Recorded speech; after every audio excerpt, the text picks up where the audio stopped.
예수님의 12제자 시리즈 마지막 가룟 유다에 관한 말씀을 나누기를 원합니다. 칼 구스타프 융은 인간 내면의 깊은 균열과 욕망을 집요하게 파고든 그러한 심리학자입니다. 그는 인간을 단순히 선인과 악인으로 보지 않았습니다. 한 사람 안에 빛과 어둠, 충성과 배반, 사랑과 자기 기만이 함께 숨쉰다고 보았습니다. 인간의 비극은 대개 마음 깊은 무의식에서 시작됩니다. 겉으로는 친근하고 그리고 경건한 것처럼 보이지만 마음 깊은 곳은 자기 자신에게 사로잡혀 있는 그러한 모습을 지적한 것입니다. 가룟 유다가 그런 대표적인 인물입니다. 그는 예수님께 가장 가까이 있었던 제자들 중에 한 사람입니다. 주옥 같은 말씀을 들었습니다. 기적을 수없이 보았습니다. 같은 식탁에 둘러앉았습니다. 사역에 동참했습니다. 무엇보다 돈꾀를 맡았습니다. 이런 그가 무너지고 말았습니다. 왜일까요? 이것은 단순히 한 번의 실수가 아니라 하나님 나라보다 자기 왕국을 더 중요하게 생각했기 때문에 결국 영혼이 붕괴하고 말았던 것입니다. 밀라노의 한 수도원 식당 벽에는 레오나르도 다빈치의 최후의 만찬이 그려져 있습니다. 저기는 덧칠을 한 것이고 실제로는 훨씬 흐리고 그리고 많이 그림이 퇴색해 있습니다.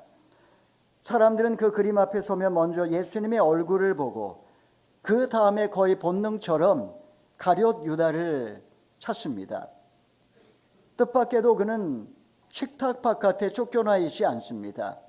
좀 중앙에 앉아 손에 돈 주머니를 쥐고 있는 사람이 바로 가룟 유다입니다.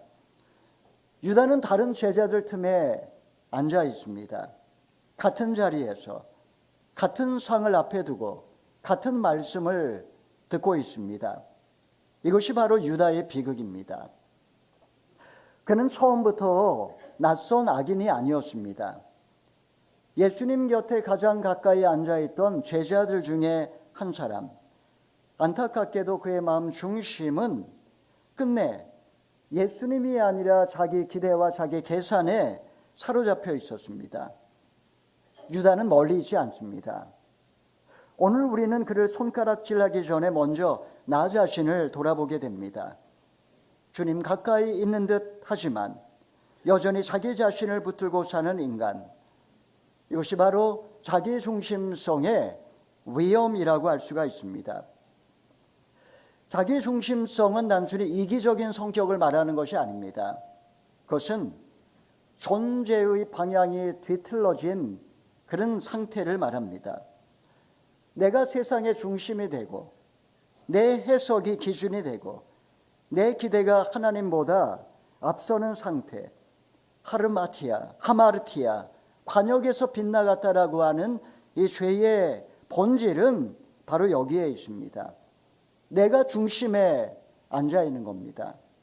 그때 인간은 하나님마저 목적을 위한 수단으로 삼습니다. 교회도, 신앙도, 돈도, 관계도, 심지어 사명까지도 욕망을 위한 도구가 되는 것, 이것이 바로 자기중심성의 위험이라고 할 수가 있습니다. 이 시간에 우리는 본문 말씀을 통해 결국 스스로 어둠 속으로 걸어 들어간 가룟 유다에 관한 이야기를 함께 나누어 보려고 합니다. 첫 번째는 주님 곁에 있었으나 자기 자신에게 붙들린 영혼. 우리 21절 읽어보겠습니다. 시작. 예수께서는 이렇게 말씀하시고 나서 심령으로 몹시 괴로워하며 말씀하셨습니다. 내가 진실로 진실로 너희에게 말한다. 너희 중 하나가 나를 배반할 것이다. 심령으로 몹시 괴로워하셨다. 성경에 보면 이렇게 괴로워하시는 장면이 3번 나옵니다. 그 중에 하나가 가룟 유다를 바라보시면서 너무나 힘들어 하셨습니다. 주님은 오랫동안 유다를 아셨습니다. 이제 그의 표정도, 그의 말투도, 그의 손짓도, 흔들리는 양심도 주님은 모르지 않았습니다. 그럼에도 끝까지 그를 공동체 안에 두셨습니다. 성경은 유다가 돈꾀를 맡았고 그 돈꾀에서 돈을 훔쳐갔다라고 증언합니다. 작은 탐심은 이미 오래전부터 그의 영혼을 갉아먹고 있었습니다. 유다의 죄는 어느 날 갑자기 폭발한 것이 아니라 오래 방치된 마음의 병이었습니다. 암세포는 바깥에서 들어온 어떤 세균이 아닙니다. 원래 몸에 있던 정상세포가 어느 순간부터 자기의 증식만을 따르기 시작할 때 몸 전체가 서서히 병들게 됩니다. 유다의 마음속의 죄도 마찬가지입니다. 이 죄가 바깥에서 들어온 것이 아닙니다. 주님 가장 가까운 자리에 안에서 하나님보다 자기 기대와 자기 계산을 더 붙들었을 때 그의 영혼은 서서히 병들기 시작했습니다.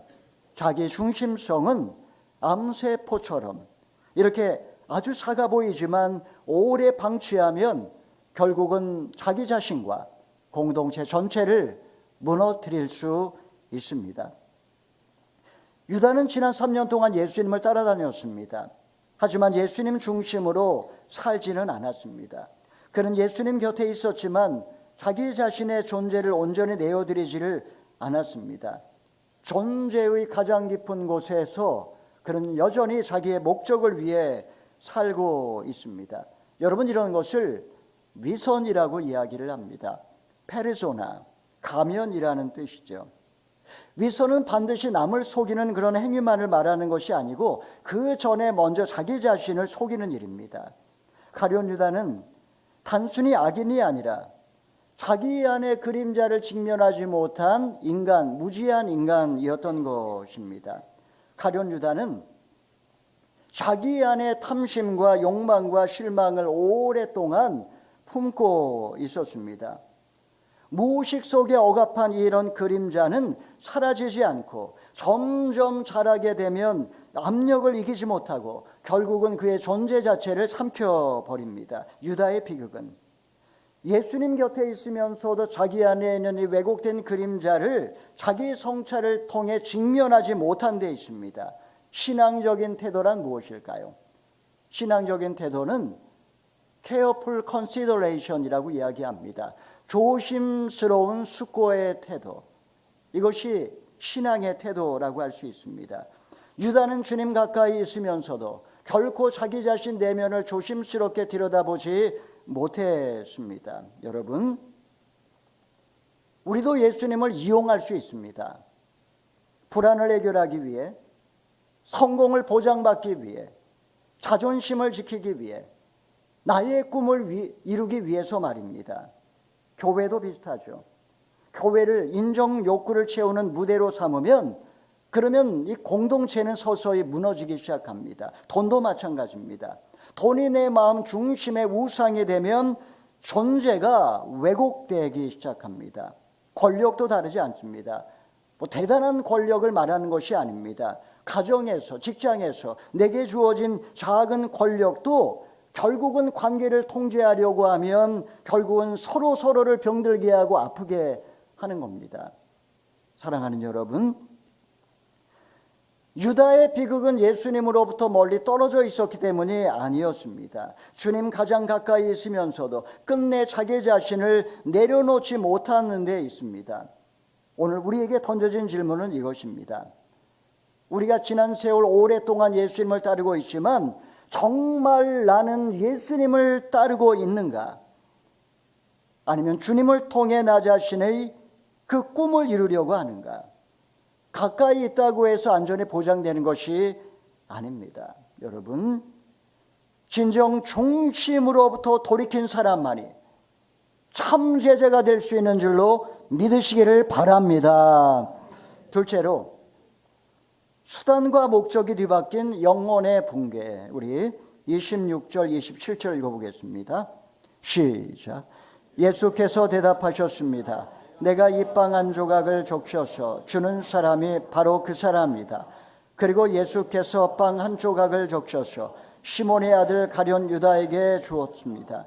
유다가 빵을 받자 사탄이 그에게 들어갔습니다. 주님은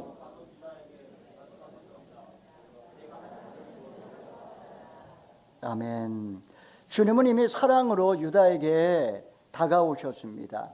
당시에 떡 조각을 적셔서 주는 것은 그 사람에 대한 호의와 그리고 친밀함의 표시였습니다. 12제자 중에 유다에게 떡을 찍어서 주님이 주신 겁니다. 주님은 마지막 순간까지 유다를 향한 사랑을 표현하신 겁니다. 예수님은 유다를 몰아붙이기보다도 오히려 그 순간에 갈등하고 있는 그에게 마지막 사랑으로 그의 양심을 흔드신 겁니다. 유다가 빵 조각을 찍어서 주는 것의 의미를 몰랐을까요? 유다는 알았습니다. 그런데 이상한 일입니다. 그는 예수님의 그 사랑마저 받아들이지를 못합니다. 그리고 바로 그 순간에 사탄이 그에게로 들어갔다고 했습니다. 탐욕과 위선을 허용한 결과 악의 지배에 자신을 넘겨주고 말았다는 뜻입니다. 유다의 비극은 동전 몇 잎을 바라는 탐욕이 아니라 끝내 하나님의 사랑을 받아들이지 못하고 자기 방식을 고집한 데서 있었던 인간의 비극이라고 할 수가 있습니다. 유다는 사탄의 희생양이었을까요? 니고스 카잔차키스라든가 김동리의 사반의 십자가를 보게 되면 유다를 사탄의 희생양으로 묘사를 합니다. 여러분, 인간의 자유의지는 하나님의 섭리조차도 인간의 자유의지를 거스를 수 없습니다. 그는 돈을 사랑했고 기대가 무너지자 분노했고 끝내 예수님을 넘겨주기로 선택했습니다. 성경은 그가 대제사장에게 가서 은 30에 예수님을 넘겨주기로 했다라고 말합니다. 바로 그 순간에 동시에 사탄이 들어갔다라고 성경은 이야기를 합니다. 그 전에는 사탄이 예수를 팔 생각을 넣었다라고 했고, 그리고 유다가 자유의지로 예수님을 팔기로 결정을 하자 그 순간에 사탄이 유다 마음속에 들어간 겁니다. 둘 다 참입니다. 악은 영적인 차원을 갖고 있지만 동시에 인간의 도덕적인 책임을 결코 면제해 주지를 않습니다. 유다의 문제는 존재의 방식이 비틀어진 데 있습니다. 그는 예수님을 자기의 꿈을 이루어 줄 수 있는 대상으로 삼았습니다. 주님이 자기의 뜻대로 움직여주지 않자 관계는 신뢰에서 조정으로, 순종에서 배신으로 무너졌습니다. 죄란 단순히 규범을 어기는 것이 아니라 은혜를 저버리고 자기 세계 속에 갇혀버리는 실존의 붕괴입니다. 유다는 끝내 하나님 앞에 닫힌 존재를 고집하며 스스로 어둠 속으로 걸어나갔습니다. 셰익스피어의 비극, 4대 비극 가운데 하나인 오셀로를 보면 주인공은 처음부터 데스데모나를 미워한 사람이 아니었습니다. 그는 누구보다도 뜨겁게 아내를 사랑했지만 어느 순간에 그의 속에 살며시 들려오는 거짓말에 속아 그는 의심과 소유욕으로 서서히 병들게 됩니다. 마음이 왜곡되자 사랑은 더 이상 사람을 살리는 힘이 아니라 혼란과 상처를 통제하려는 욕망으로 변해버렸습니다. 한때는 가장 소중했던 사람이 결국은 가장 깊은 상처를 주는 대상으로 바뀌어버리고 만 것입니다. 여러분, 유다가 예수님을 사랑하지 않았을까요?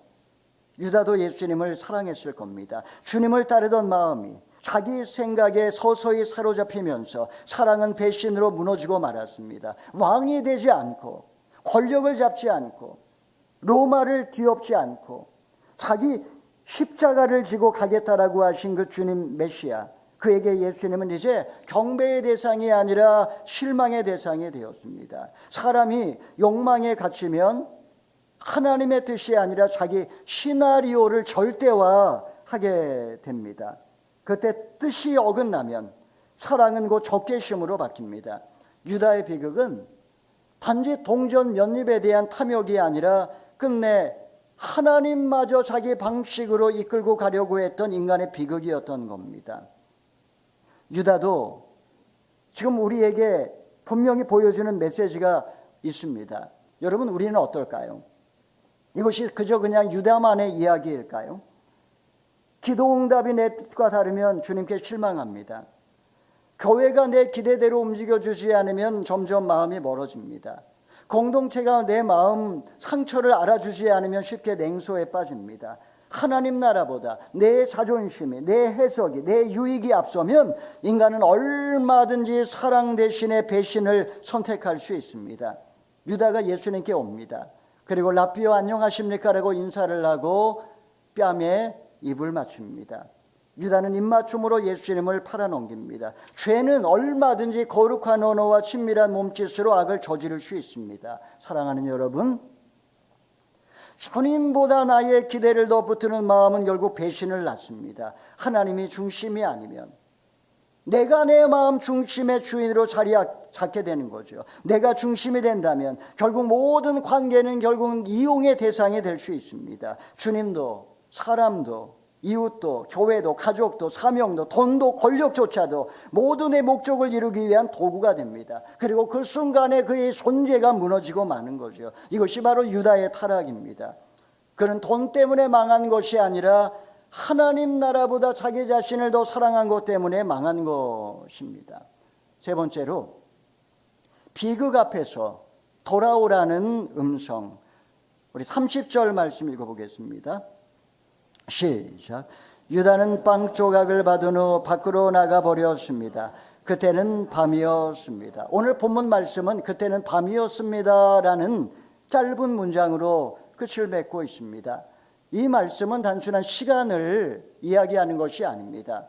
저자 요한은 자주 빛과 어둠을 상징으로 그렇게 사용하곤 했습니다. 유다는 단지 다락방을 나간 것이 아니라 밖으로, 어둠 속으로, 빛에서 어둠으로 걸어 들어간 것이라는 뜻입니다. 그는 공동체를 떠나고 식탁을 떠나고 사랑을 저버리고 생명을 벗어났습니다. 전제의 비극이 여기에 있는 겁니다. 여러분, 하나님이 인간을 지옥으로 던져넣는 것이 아닙니다. 인간이 스스로 빛을 거부하고 지옥으로 걸어 들어가는 겁니다. 존재의 비극, 영혼의 감옥으로 걸어 들어간 유다, 희망의 상실이요, 하나님을 떠난 인간의 실존이라고 할 수가 있습니다. 교회는 오래전부터 또 한 사람의 얼굴을 기억했습니다. 리베라의 성 베드로의 눈물을 보면 그는 고개를 겨우 든 채 두 손을 모으고 쪼그려 앉아 있습니다. 사진을 좀 보시면 얼굴을 확대할 수는 없지만 자세히 보게 되면 눈은 붉게 젖어 있고 얼굴에는 죄의 무게가 배어 있습니다. 중요한 것은 그가 울고 있다는 사실입니다. 베드로는 울었기 때문에 살아났습니다. 그 눈물은 자기를 불쌍히 여기는 절망의 눈물이 아니라 주님께 돌아가는 회개의 눈물이었습니다. 주님은 이미 먼저 사랑으로 다가오셨습니다. 유다의 비극은 죄 자체만이 아니라 왜곡된 자기 애착이라고 할 수가 있습니다. 그는 후회는 했지만 울지 않았고 결국 회개로 나아가지 못했습니다.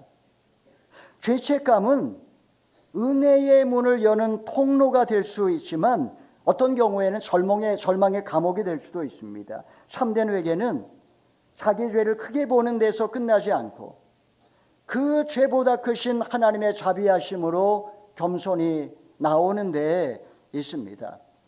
유다는 후회에서 멈추었지만 복음은 오늘 우리에게 절망하지 말라고, 그리고 있는 모습 그대로 주님 앞에 돌아오라고 그렇게 초청하고 있습니다.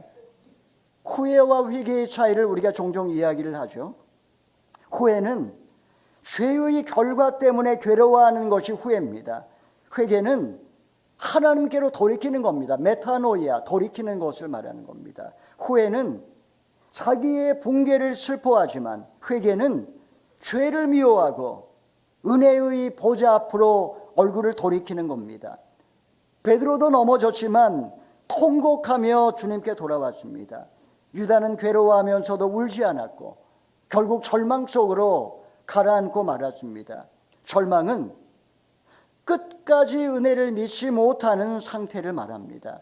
내 죄가 너무나 커서 내 인생은 끝났다고 생각하고 하나님도 결코 나를 용서하지 못할 거라는 생각, 바로 이것이 절망이라고 이야기를 하는 겁니다. 여러분, 우리도 죄를 짓지만 후회는 합니다.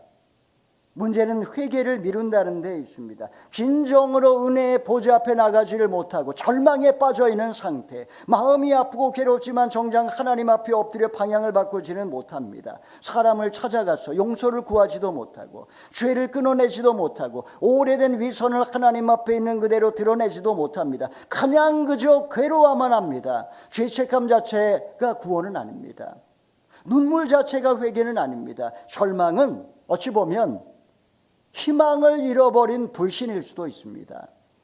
사랑하는 여러분, 유다는 예수님 가까이에 있으면서도 망할 수 있다는 경고, 후회하면서도 구원에 이를 수 없다는 외침, 종교적 모습에도 불구하고 존재가 무너질 수 있다는 그런 깨우침입니다.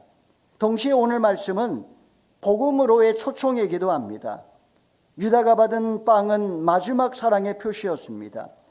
오늘도 주님은 우리를 부르고 계십니다. 밤이 더 깊어지기 전에, 아직 눈물이 메마르기 전에 돌아오라고 그렇게 우리를 부르십니다. 여러분, 가룟 유다는 결코 악당이 아닙니다. 그런 인간 안에 숨어있는 그림자를 선명하게 보여주는 우리의 자화상입니다. 내 안에도 배신이 있고 위선이 있고 자기 기만이 있고 희망의 상실이 있습니다. 그의 이야기는 바로 우리들의 이야기이기도 합니다. 우리도 예수님 가까이 이 오랜 세월 교회 다녔음에도 불구하고 어느 순간에 우리는 죄의 돈에 사우되고 인정에 흔들리고 권력에 매혹되고 자기 기대에 갈등하곤 합니다.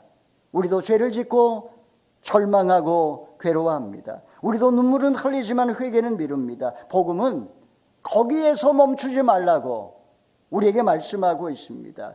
하나님은 인간의 악조차도 구속사의 재료로 사용하실 수 있는 분이지만 그렇다고 해서 악이 어떤 경우에도 합리화될 수는 없습니다. 유다는 자기 책임을 피할 수 없었습니다. 우리도 마찬가지입니다.